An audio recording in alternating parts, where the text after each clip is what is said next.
Cannes, ça commence mercredi, le festival de Cannes, Claire. La France n'a jamais produit autant de films. Ça ne veut pas dire pour autant que la filière cinéma est rentable. C'est vrai qu'on a 234 films français produits en 2015. C'est 31 de plus que l'année précédente. Et c'est tout simplement un record depuis 1952. Alors c'est une bonne santé apparente, d'autant que la barre des 200 millions de billets vendus a été dépassée l'année dernière, notamment parce que les jeunes continuent à aller au cinéma. Et puis il y a des films qui ont cartonné, comme par exemple Mustang, qui avait d'ailleurs été présenté à Cannes. Alors tout ça sur le papier c'est très bien, mais ça ne doit pas cacher les difficultés économiques. Alors là vous avez le classement des films considérés comme les plus rentables de l'année dernière.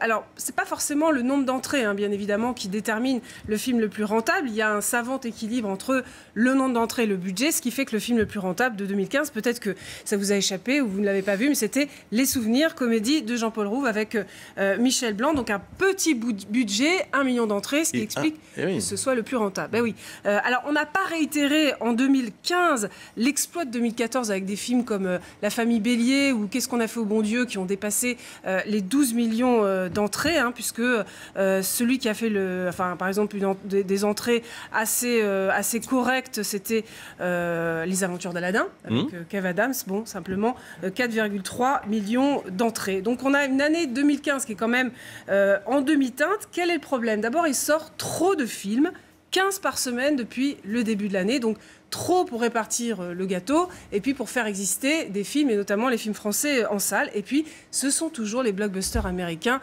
qui raflent la mise. Donc du coup, la part des marchés, la part de marché des films français, elle a tendance à reculer. C'est 34% par rapport à des films de production étrangère, contre 45% encore dans les années 80. Conclusion sévère d'un professionnel du secteur: les films commerciaux ne sont pas assez bons pour remplir leurs objectifs, et les films d'auteur ne sont pas non plus à la hauteur sur le plan artistique. Marine Karmitz, producteur et distributeur, qui d'ailleurs a décidé d'arrêter le cinéma, qui ne juge plus à la hauteur aujourd'hui. En tout cas, on verra avec ce festival de Cannes s'il y a encore des films français qui tiennent la route et qui peuvent être rentables aussi. Et il y en a beaucoup de films français cette année. En compétition. Seront-ils rentables? C'est la question. Notamment le Bruno Dumont, qui sera présenté très vite. Merci beaucoup Claire.